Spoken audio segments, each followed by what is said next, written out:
saudaraku, kita akan sama-sama belajar firman Tuhan.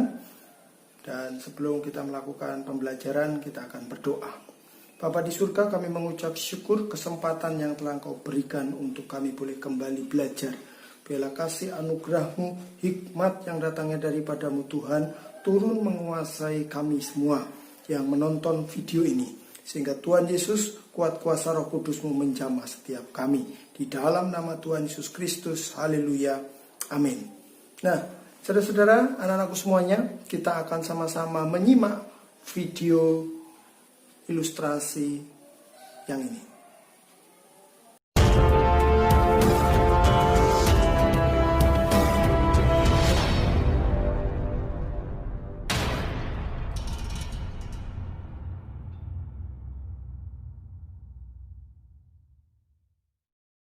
Ada sebuah kisah yang menarik di bagian awal Alkitab. Ada Adam dan Hawa, dan mereka tinggal di Taman Eden. Dan segala sesuatu yang ada dalam taman ini sangat baik. Itu persis seperti yang seharusnya. Kecuali di sana ada satu pohon yang dilarang oleh Allah untuk dimakan buahnya. Karena pohon itu berbahaya dan bisa membunuh mereka. Jadi begitu saja. Jauhi pohon itu dan kita akan baik-baik saja? Betul, itu terlihat cukup mudah. Namun di dalam taman ini, ada seekor ular, dan ular itu mulai mengatakan cerita yang berbeda. Ular berkata, jika engkau memakan buah pohon ini, engkau tidak akan mati, tetapi engkau akan menjadi sama seperti Allah. Lalu Adam dan Hawa percaya kepada ular itu, dan mereka pun memakan buah itu. Akibatnya, segala kebaikan yang ada di Taman Eden musnah, dan kejahatan dan kematian pun masuk ke dalam dunia baik milik Allah.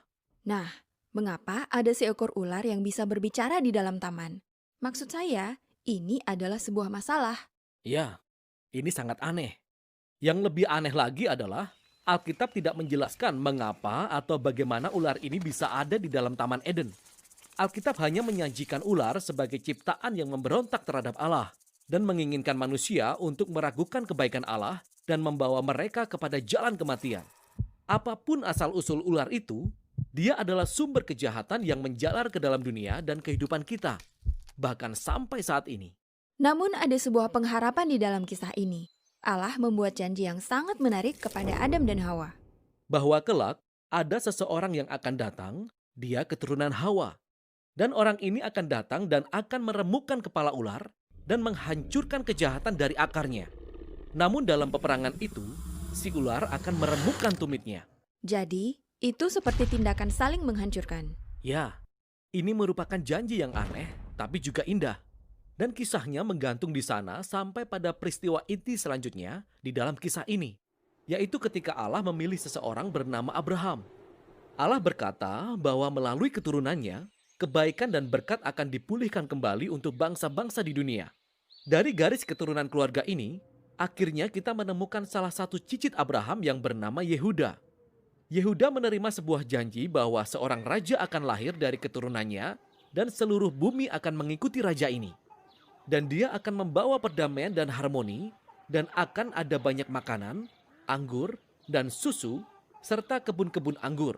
Dan itu akan menjadi luar biasa. Raja pertama yang kita temui dari garis keturunan Yehuda adalah Raja Daud. Dia seorang pahlawan. Mungkin dialah yang akan meremukkan si ular. Namun kenyataannya, Daud telah terinfeksi oleh kejahatan yang juga menimpa umat manusia. Daud tidak pernah meremukkan ular, malah sebaliknya. Meski demikian, Allah membuat sebuah janji kepada Daud bahwa raja ini akan lahir dari keturunannya. Namun jika kita mengikuti kisah ini satu persatu, setiap generasi dari keturunan Daud adalah pecundang. Mereka tunduk pada ular, mereka memilih yang jahat. Mereka mengejar uang, seks, dan kekuasaan, serta menyembah allah-allah lain. Semuanya menjadi semakin buruk karena mereka membawa bangsa Israel kepada kehancuran. Dan kerajaan Babel yang bengis menaklukkan mereka. Sekarang tidak ada lagi seorang raja yang akan menggenapi janji ini. Tampaknya semua rencana sudah gagal. Tetapi dalam masa kegelapan ini, ada sekelompok orang aneh yang disebut para nabi. Mereka terus-menerus berbicara tentang seorang raja yang akan datang dan mengingatkan tentang janji bahwa ia akan datang dan akan mengalahkan kejahatan. Dia akan memulihkan Taman Eden. Salah seorang nabi yang bernama Yesaya mengatakan lebih banyak tentang mengapa raja ini akan diremukkan. Yesaya mengatakan bahwa raja yang dijanjikan ini akan menderita oleh karena kejahatan manusia, dan itu akan membunuhnya. Tetapi dia akan kembali dalam sekejap. Yesaya mengatakan, oleh karena raja ini telah menderita kesakitan, maka sekarang dia menjadi sumber kesembuhan bagi orang lain. Tetapi kemudian kitab perjanjian lama berakhir, dan raja yang akan menemukan ular yang sudah dibicarakan oleh banyak orang tidak pernah datang. Inilah mengapa ketika perjanjian baru dimulai, kita diperkenalkan kepada Yesus dari Nazaret, bukan sebagai seseorang yang biasa, melainkan sebagai seseorang yang datang untuk menggenapi janji spesifik di masa lalu. Ya, kita belajar bahwa dia berasal dari keturunan Daud, Yehuda, dan Abraham. Dia mengelilingi Israel sambil menyerukan bahwa kebaikan kerajaan Allah telah datang. Dia mulai melawan dampak kejahatan dalam hidup manusia dengan menyembuhkan mereka dan dengan mengampuni mereka dari dosa dan kejahatan mereka. Banyak orang menjadi percaya bahwa dialah raja yang dijanjikan.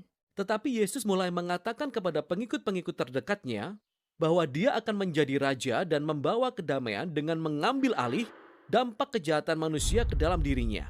Sebuah luka fatal akibat gigitan ular. Tepat sekali, dan tampaknya ular menang. Kisah ini sebenarnya bisa menjadi sebuah tragedi jika bukan karena kisah yang terjadi selanjutnya. Yesus bangkit dari kematian. Dan sekarang, Yesus memiliki kuasa atas kejahatan dan maut. Nah, kisah selanjutnya dari perjanjian baru menyatakan bahwa kuasa Yesus atas kejahatan dan maut telah tersedia untuk kita mulai melawan dampak kejahatan dalam hidup kita sekarang. Tetapi, kematian dan kejahatan tetap menjadi masalah bagi dunia dan bagi kita. Dan kisah Alkitab diakhiri dengan penggambaran masa depan ketika Yesus datang kembali dan menyelesaikan tugasnya. Dia mengalahkan ular satu kali dan untuk selamanya. Dan dia memulihkan kebaikan Taman Eden ke dalam dunia. Nah, mari anak-anakku, sebelum kita akan lebih lanjut belajar tentang firman Tuhan, setelah kita lihat video, kita akan baca firman Tuhan. Dalam Kejadian 3 ayat yang ke-15, demikian firman Tuhan. Aku akan mengadakan permusuhan antara engkau dan perempuan ini, antara keturunanmu dan keturunannya. Keturunannya akan meremukkan kepalamu dan engkau akan meremukkan tumitnya. Haleluya. Amin. Nah, anak-anakku semuanya, yang saya ingin sampaikan adalah setelah kita baca dari firman Tuhan tadi, di ayat yang ke-15 dikatakan bahwa Tuhan mengadakan permusuhan antara ular, yaitu pergambaran dari setan yang akan dihancurkan oleh keturunan dari seorang wanita. Atau boleh dengan kata lain, ini adalah janji Tuhan melalui manusia ini akan ada keturunannya yang berikutnya yang akan memulihkan manusia yang jatuh ke dalam dosa tersebut. Makanya kasih Tuhan, di dalam 2 Petrus 3 dikatakan ayat yang ke-9, Tuhan tidak lalai menepati janjinya. Makanya saya ingin katakan buat setiap kita bahwa melalui video yang kita boleh lihat, saksikan bersama tadi, kita boleh dapatkan sebuah kesimpulan bahwa janji Tuhan adalah ya dan amin. Kata janji dalam kamus besar bahasa Indonesia dikatakan bahwa janji adalah ucapan atau kesanggupan yang menyatakan kesediaan. Dan di sini Tuhanlah yang sanggup memulihkan kehidupan manusia yang berdosa. Puji Tuhan, luar biasa. Sehingga saat ini kesimpulannya adalah yang pertama, melalui Tuhan Yesus Kristus, itulah penggenapan janji Tuhan yang Tuhan telah janjikan, yang Tuhan telah sampaikan dalam Kejadian yang ketiga ayat yang ke-15. Sehingga sengat maut atau dosa itu tidak lagi berfungsi, tidak lagi punya dampak melalui kematian Tuhan Yesus di atas kayu salib. Kepala setan itu sudah diremukkan, kuasa dosa sudah dihancurkan. Sehingga saya ingin sampaikan, itu melalui Tuhan Yesus adalah bukti dari janji Tuhan dan penggenapan janji Tuhan. Yang kedua adalah melalui Tuhan Yesus, sebagai inkarnasi Roh Allah yang menjadi manusia. Karena melalui karya salib saja manusia bisa dipulihkan. Sehingga saya ingin sampaikan buat setiap kita, apa manfaatnya saudara dan saya yang percaya kepada Tuhan Yesus. Saudara akan menerima hidup yang kekal. Firman Tuhan katakan Yohanes 3 ayat 16, karena begitu besar kasih Allah akan dunia ini, sehingga ia tak mengaruniakan anaknya yang tunggal, supaya setiap kita yang percaya kepadanya tidak binasa, melainkan beroleh hidup yang kekal. Puji Tuhan. Tetap semangat dalam menjalani kehidupan. Tetap menjaga kesehatan di tengah pandemi. Tuhan Yesus memberkati. Kita berdoa. Tuhan Yesus, kami mengucap syukur karena Engkau Allah yang baik buat setiap kami. Janji-Mu sudah Kau genapi melalui kematian Tuhan Yesus. Kami terlalu percaya bahwa kuasa-Mu juga sedang bekerja dalam setiap kehidupan kami yang melihat dan menyaksikan video ini. Terima kasih Bapak, ucap syukur di dalam nama Tuhan Yesus Kristus. Haleluya. Amin.